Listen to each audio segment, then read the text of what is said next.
Hello everyone, this is master Dev. Chandigarh martial art academy में मैं आपका स्वागत करता हूं।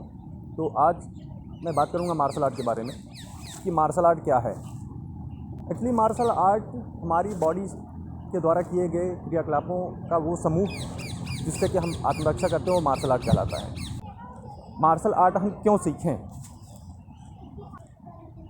यदि आप मार्शल आर्ट की प्रैक्टिस करते हैं तो उसकी प्रैक्टिस से आपके शारीरिक और आपके मानसिक रूप से आपका विकास होता है। कि मार्शल आर्ट हम कितने दिन में सीख सकते हैं। आपने मुझसे सीखा, मैंने आपको सिखा दिया, आपने सीख लिया, आपने अपने दिमाग में रख लिया। As a teacher, as a coach, instructor, trainer के रूप में किसी को भी आपने ज्वाइन किया और उन्होंने आपको सिखा दिया, आपने अपने दिमाग में रख लिया, तो उससे क्या होने वाला है? कुछ भी नहीं। जब तक आप उस चीज़ की प्रैक्टिस नहीं करोगे तब तक वो आपके किसी काम आने वाली नहीं है। तो उसकी आप प्रैक्टिस करो, समझो कि कहाँ पर किस हिसाब से यूज होता है, तब उसका बेनिफिट मिलता है कि आपको कहाँ पर किस चीज़ को कैसे अप्लाई करना है और कब कैसे यूज़ करना है, कहाँ पर किस हिसाब से। आज के इस वीडियो में मैं आपको बताऊंगा कि मार्शल आर्ट की ट्रेनिंग स्टार्ट करने से पहले जो वार्म अप होता है बिगिनर्स के लिए, तो मैं इस वीडियो में आपको बताने वाला हूँ। तो चलिए शुरू करते हैं।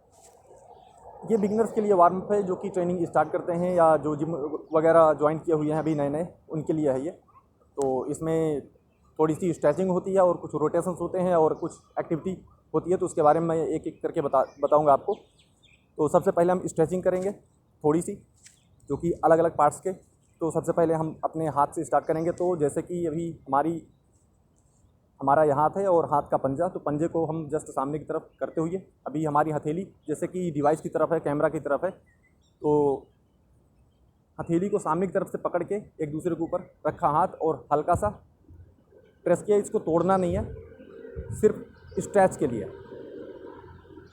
और सेम इसको हाथ को बदल के फिर से, और फिर से हाथ को चेंज किया, जैसे ऊपर किया था वैसे सेम बिल्कुल नीचे की तरफ, जस्ट स्ट्रेच, फिर से हाथ को बदला। तो इसकी काउंटिंग होती है कि आपको प्रेस करना है स्टार्टिंग में 10 काउंटिंग तक, 10 बार गिन के। इसके बाद हम अपने दोनों हाथों को सीधा करते हुए हाथों को रोटेट करेंगे अंदर से बाहर की तरफ 10 बारी। मैं 4 से 5 बार ही इसको करके दिखा रहा हूँ, लेकिन आपको इसको 10 बार करना है पूरा गिन के। इसके बाद हम स्टार्ट करेंगे अपनी गर्दन से लेकर पैर तक के रोटेशन और कुछ स्ट्रेच। तो मैं 4 से 5 बार ही करके दिखाऊंगा, लेकिन आपको ये स्टार्टिंग में 10-10 बार 10-10 काउंटिंग में करना है। जैसे फॉर एग्जांपल 1 2 3 4, ये साइड टू साइड हो गया। अभी ऊपर से नीचे 1 2 3, ये हो गया 4। इसके बाद हम अपनी नेक को रोटेट करेंगे 1 2 3 4, ये आपको 10 टाइम रोटेट करना है।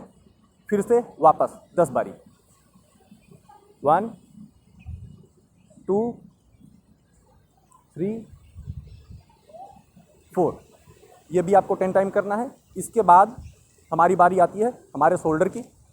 तो जस्ट अपने हाथों को बेंड किया, बेंड करके रख लिया शोल्डर के ऊपर, वो ऐसे। इसके बाद 1 2 3 एंड 4। अब इसको फिर से फॉरवर्ड करेंगे आगे की तरफ 1 2 3 4, ये भी आपको 10 बार ही करना है काउंटिंग में। नेक्स्ट, अपने हाथ को सामने किया, दूसरे वाले हाथ को उस हाथ के नीचे से क्रॉस करते हुए ऐसे पकड़ना है, पकड़ के इसके स्ट्रेच। फिर से यही दूसरे हाथ के ऊपर अप्लाई करेंगे। इसकी भी काउंटिंग वही सेम होगी, 10 काउंट इसके बाद हम अपने हाथ को आगे की तरफ फॉरवर्ड करेंगे और घुमाएंगे। 1 2 3 4। इसको इसी की तरह दूसरे हाथ को भी आगे की तरफ घुमाएंगे। 2 3 4। इसकी काउंटिंग भी 10 होगी, यह ध्यान देना है। और सेम यही फॉरवर्ड 1 2 3 4। हैंड को चेंज किया वापस 1 2 3 4। फिर अब हम साइड टू साइड टर्न करेंगे अपनी रीढ़ की हड्डी और पसलियों के लिए कि थोड़ी सी एक्सरसाइज और स्ट्रेच हो जाती है। तो वो ऐसे 1 2 3 4। ये राउंड आपको इसी हिसाब से काउंट करके 10, काउंटिंग 10 की ही होगी। इसके बाद हमारी कमर का रोटेशन है, इसको हम सर्कल की तरह घुमाते हैं। तो पैर का बैलेंस बनाते हुए नॉर्मल तरीके से खड़े होके कमर पे हाथ रखा, गर्दन यहीं पर होगी और पैर वहीं पर होंगे, सिर्फ कमर का रोटेशन होगा 1 2 3 एंड 4। ये भी आपको 10 टाइम करना है। Again forward 10 time 1 2 3 and 4। ये हो गया कमर का। इसके बाद की नेक्स्ट एक्सरसाइज आपकी है, दोनों पैरों को ज्वाइन कर लिए। मैं आपको साइड से दिखा रहा हूँ ताकि आपके समझ में आ जाए। दोनों पैरों को ज्वाइन किया। ज्वाइन करने के बाद आप अपने घुटने, दोनों घुटनों को पकड़ लिया पैर के। अब ये आपको सर्कल बनाना है जैसे कमर का रोटेट किया था आपने। 1 2 3 4। इसको फॉरवर्ड करना, ये मैं आपको सामने से करके दिखा रहा हूँ। सेम ऐसे 1 2 3 4। इसके बाद हम अपने पैर के पंजे का रोटेशन करेंगे अंदर से बाहर की तरफ और बाहर से अंदर की तरफ, एक एक पैर का अलग अलग।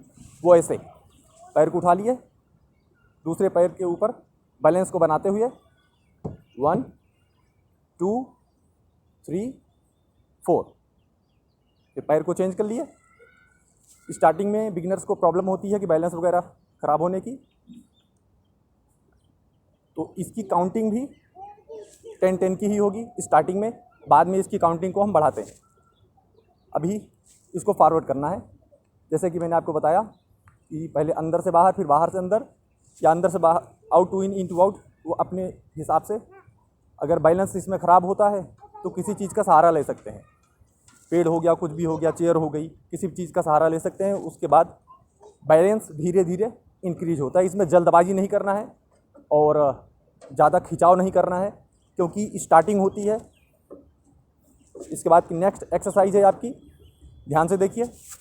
अपने हाथ को अपनी पसलियों के पास में ज्वाइन करते हुए, मैं आपको पास से दिखा रहा हूँ, बिल्कुल सीधा ये रख लिए।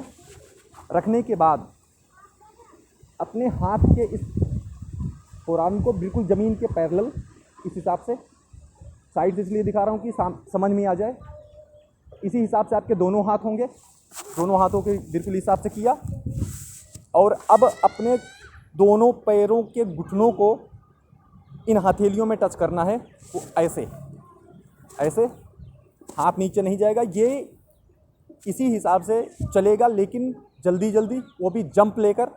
तो जंप लेकर जब आप इसको करेंगे तो कुछ इस हिसाब से दिखेगा 1 2 3 एंड 4। तो मैंने 4 करके दिखाया। इसी हिसाब से इसकी काउंटिंग होगी 10 की, और ऐसे 10 10 के आपको 4 सेट करने हैं। तो ये क्लियर हो गया। तो मैं आपको फिर से करके दिखा रहा हूँ। अपनी पसलियों के पास में अपने ट्राइसेप्स को रखा और अपने फोरआर्म को बिल्कुल ज़मीन के पैरेलल, फिर से। और अभी अपनी हथेलियों में टच करनी है अपने पैर के घुटनों को, मतलब कि नी। तो वो ऐसे, और ये जल्दी जल्दी करना है 1 2 3 4। तो इस हिसाब से 10 के 4 सेट। इसके बाद नेक्स्ट एक्सरसाइज है आपकी, अपने घुटनों को मोड़े बगैर बिल्कुल स्ट्रेट जंप लेना है, कोशिश करनी है। कि जंप लेना है आपको वो ऐसे 1 2 3 4 5 6 इस हिसाब से। ये जंप होगी आपकी काउंटिंग 20 की काउंटिंग। इसके भी 4 सेट करने हैं। तो ये है बेसिक वार्म अप बिगिनर्स के लिए जो कि मार्शल आर्ट की ट्रेनिंग को स्टार्ट करना चाहते हैं। वो स्टार्ट इसी वार्म के बाद अपनी ट्रेनिंग कर सकते हैं। अगर आप जिम वगैरह ज्वाइन किए हो या करने का प्लान किया है तो इस वार्म अप को आप जिम में भी यूज़ कर सकते हैं। तो उम्मीद करता हूँ कि आप समझ गए होंगे। तो करिए, देखिए, समझिए, उसके बाद शुरू करो। मेरी शुभकामनाएं आपके साथ। All the best.